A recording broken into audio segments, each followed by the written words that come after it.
Assalamualaikum warahmatullahi wabarakatuh. Perkenalkan, nama saya Mas Fufa, NIM 2012400044, kelas 4B PGMI, kelompok 6. Di sini saya akan membahas materi tentang pengembangan komponen strategi dalam kurikulum dalam pembelajaran pengembangan kurikulum di MI atau SD dengan dosen pengampu Ibu Dr. Herna Nelis, MPD.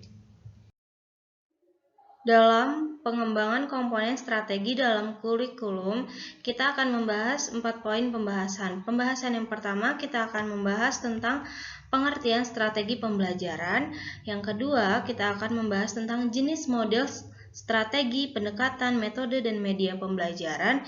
Yang ketiga, kita akan membahas langkah-langkah memilih strategi, model, metode, dan media pembelajaran.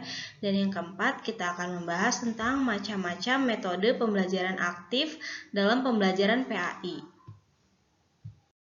Yang pertama, kita akan membahas tentang pengertian strategi pembelajaran.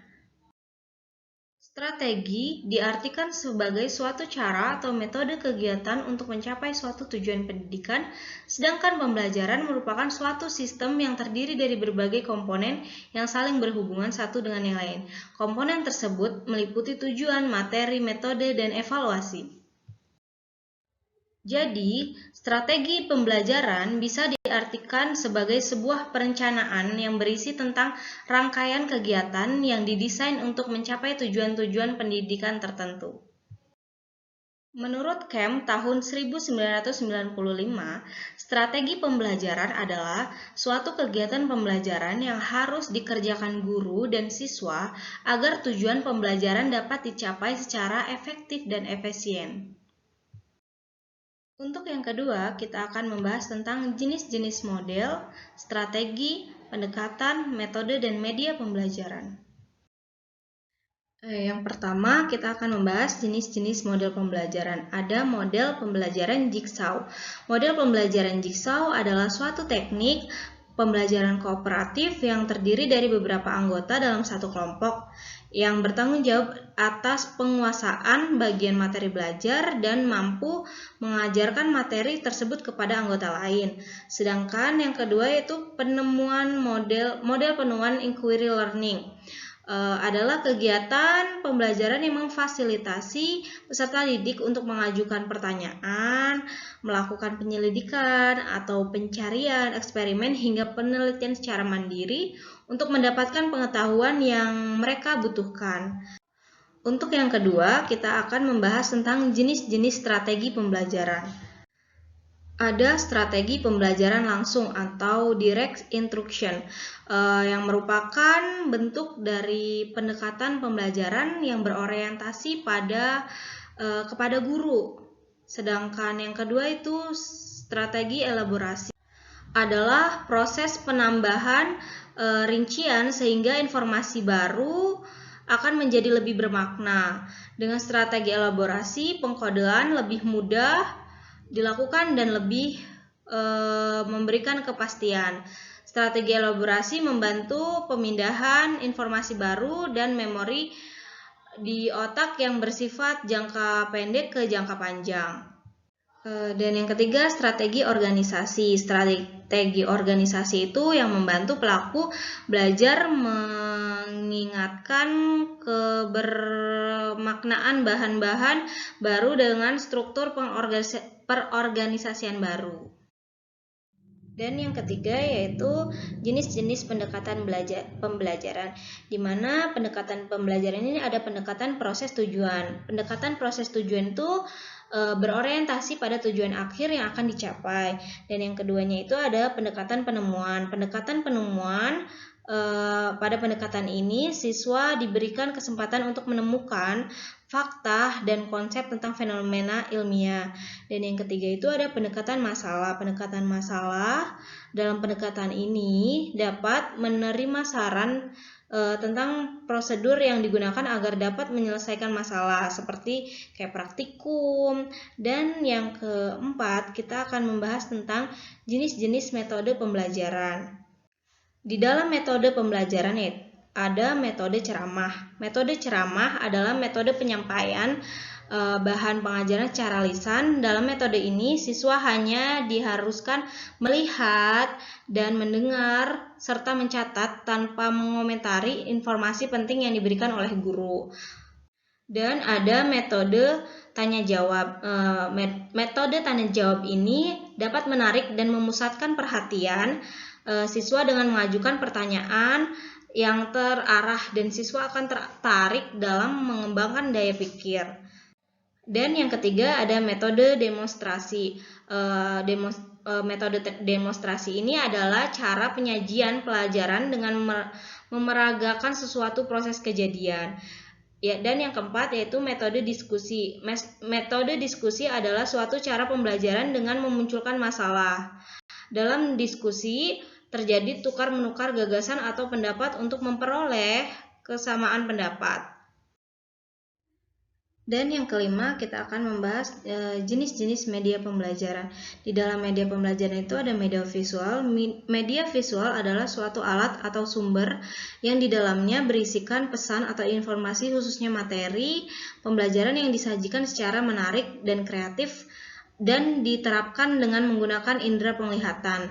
Kayak contohnya itu kayak peta konsep, media proyeksi, grafik, dan lain-lain. Dan yang kedua yaitu media audio.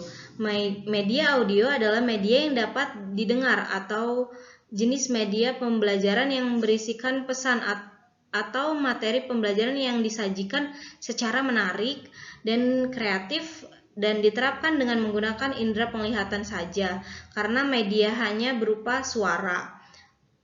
Dan yang ketiga yaitu media audiovisual. Media audiovisual adalah jenis media pembelajaran atau sumber belajar yang berisikan pesan atau materi pembelajaran yang dibuat secara menarik dan kreatif dengan menggunakan indera pendengaran dan penglihatan. Media ini berupa suara dan gambar. Kayak contohnya televisi, video kaset, film bersuara, dan lain-lain.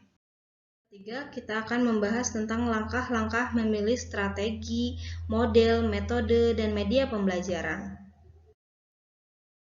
Pembelajaran ada tujuan pembelajaran, di mana penetapan tujuan pembelajaran merupakan syarat mutlak bagi guru dalam memilih metode yang akan digunakan di dalam menyajikan materi yang akan diajarkan.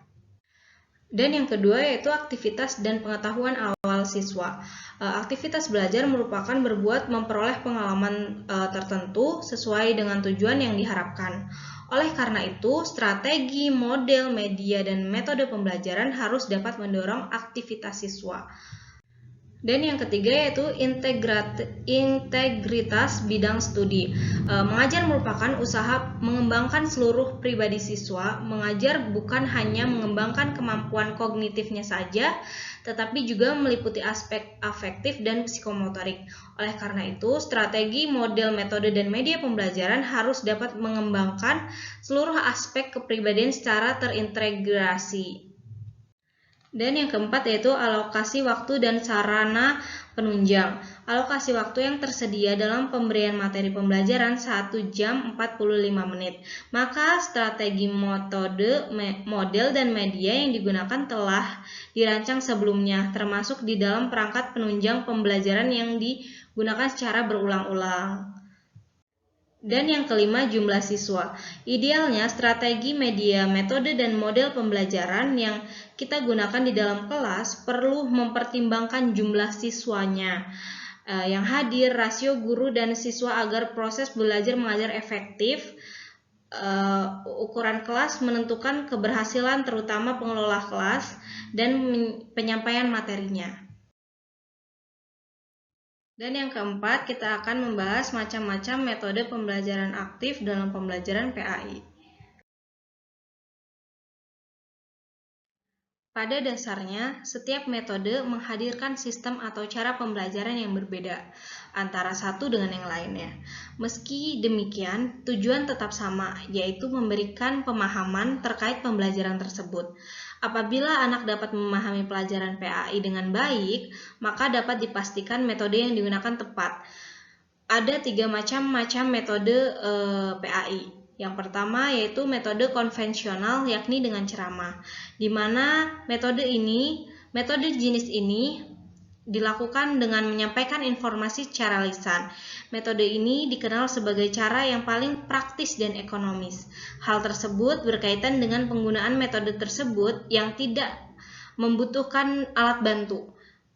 Metode ini umumnya digunakan untuk mengatasi masalah kelangkaan literatur, seperti halnya sumber informasi yang sulit untuk dijangkau oleh siswa dan lainnya.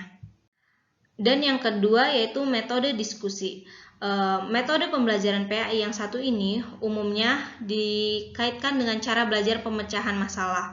Karena itu, metode belajar yang satu ini umumnya dilakukan secara berkelompok.